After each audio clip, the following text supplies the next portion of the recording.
Olá pessoal do primeiro e terceiro ano do ensino médio do Colégio Viva. O tema escolhido aqui é a sociologia do francês Émile Durkheim. Viveu aí no século XIX, segunda metade do século XIX, e faleceu em 1917. Como todo homem do século XIX, ele tem um compromisso como um cientista de garantir, um lugar da ciência social, principalmente no âmbito acadêmico. Herdeiro do positivismo de Auguste Comte, que vocês já estudaram, evidentemente que ele busca uma coesão social, responsável por uma moralidade dentro da sociedade. Então é necessária uma coesão, um sentido para a própria sociedade, um equilíbrio, uma harmonia, ou então pegando aquele tema positivista, uma certa ordem. Como homem de cientista que eu falei, no século XIX, ele ainda defende abertamente a objetividade desse cientista.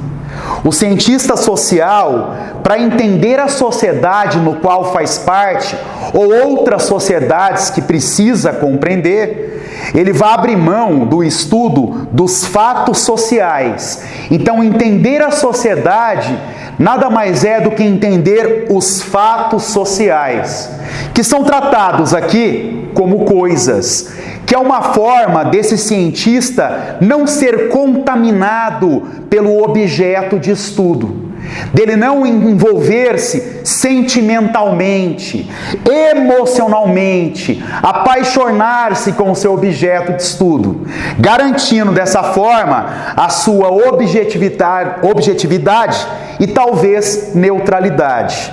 Dentre as características dos fatos sociais, nós temos a exterioridade, a coercitividade e a generalidade. Exterioridade, pessoal, porque os fatos sociais não são criados pelos indivíduos. Eles existem externamente deles. Quando o indivíduo nasce, os fatos sociais já existiam, já existem. Por exemplo, o hábito de você utilizar uniforme na escola. Quando você sai na rua, você sabe que o semáforo, quando sinaliza o vermelho, você tem que parar. O verde pode avançar. Então essas regras que foram passadas de geração a geração, segundo Durkheim, são tidas como fatos sociais, são exteriores ao indivíduo. A coercitividade, porque elas são impostas. A palavra vem de coerção, imposição. Percebe o seguinte? Diferente de coesão. Coesão é sentido, equilíbrio. Coerção é imposição. Então os fatos sociais, eles são impostos. Você não é escolhido se você quer respeitar ou não. Você é obrigado a respeitar. E ele é geral, ou seja, ele apresenta comum, de uma forma comum, dispersa em todo tipo de sociedade, tá? Em busca de uma coesão social, um equilíbrio, o Durkheim chama atenção para a necessidade de haver um predomínio sempre de uma consciência coletiva sobre a consciência individual. É aí que entra o conceito de solidariedade, segundo esse sociólogo, que temos dois tipos, a mecânica e a orgânica. A mecânica, ela ocorre em sociedades tradicionais, em que há um peso muito grande, seja do Estado, da família e da religião. Como exemplo, no estudo de história, vocês poderiam identificar o Egito Antigo. Você tem um peso de uma autoridade centralizadora e religiosa, que é o faraó. Ou então, no feudalismo, quando você estuda o peso da religião na mentalidade desse homem medieval, influenciado pelo teocentrismo.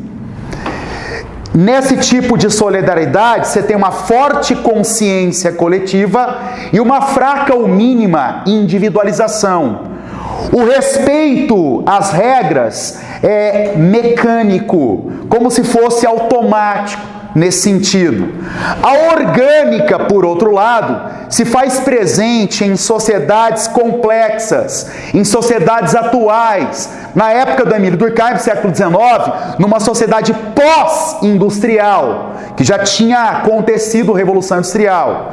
É nesse tipo de solidariedade, a orgânica, que nós temos uma forte ou acentuada divisão social do trabalho.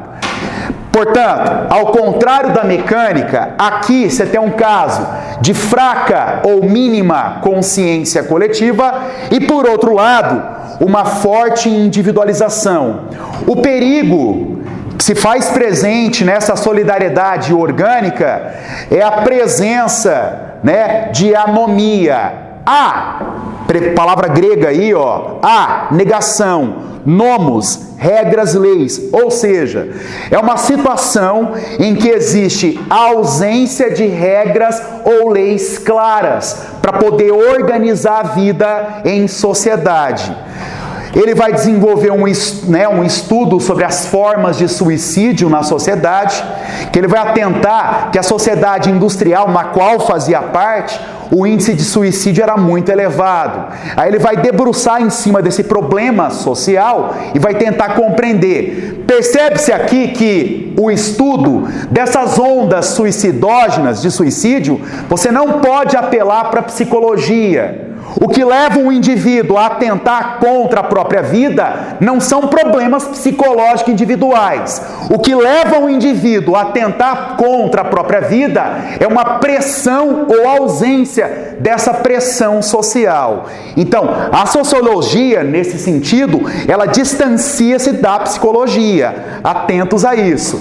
No estudo, nos 3 tipos de suicídio que nós temos aí o primeiro, o egoísta, depois, o altruísta e o anômico. O egoísta, gente, me faz recordar aqui nesse momento daquele jogo, de rede social da baleia azul. E a conclusão do jogo levava as pessoas a atentar contra a própria vida. Esse tipo de suicídio aqui é um caso de suicídio egoísta.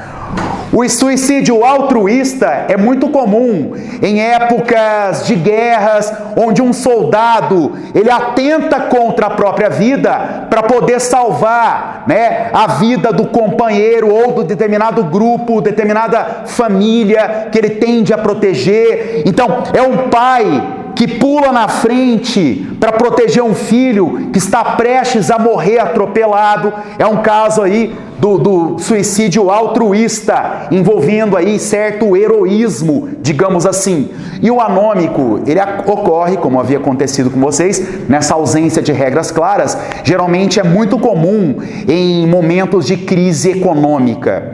O Durkheim, ele não viveu esse período, mas vocês podem usar aqui como exemplo a famosa crise sistêmica de 1929, que iniciou-se nos Estados Unidos e afetou o mundo capitalista como um todo. Naquele período, o índice de suicídio de industriais e grandes e ricos comerciantes foi elevado, porque eles perderam fortunas da noite para o dia, de uma forma muito rápida.